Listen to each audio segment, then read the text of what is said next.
Are you ready to evacuate from your house in under 5 minutes? Do you have a plan for where you will go? Now, I know it sounds impossible that your home might be gone in a few minutes, but I'm going to show you some footage that illustrates how your house, and my house too, is actually a fully loaded firebomb.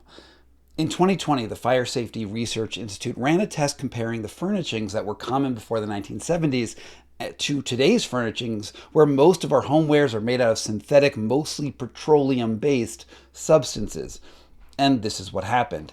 Starting with a small side-by-side spark, the natural interior burned slowly and steadily for almost a full 30 minutes before the room broke out into a raging inferno that firefighters call a flashover.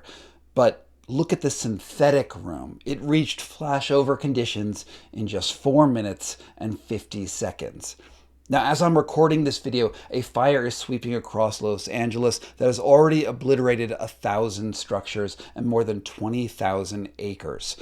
3 years ago, the Marshall Fire burned another 1,000 buildings just a few short miles from where I live now in Colorado.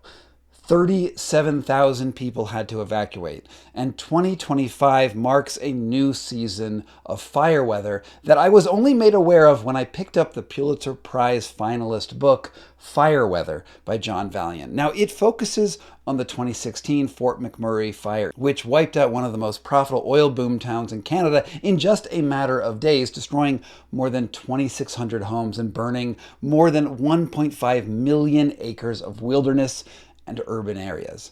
Now, it would make sense to think that wildfires burn most efficiently in the forest. After all, trees are all wood and offer a more obvious source of kindling. But what fire weather drilled into me was that the actual ideal conditions for wildfires are our urban and suburban environments.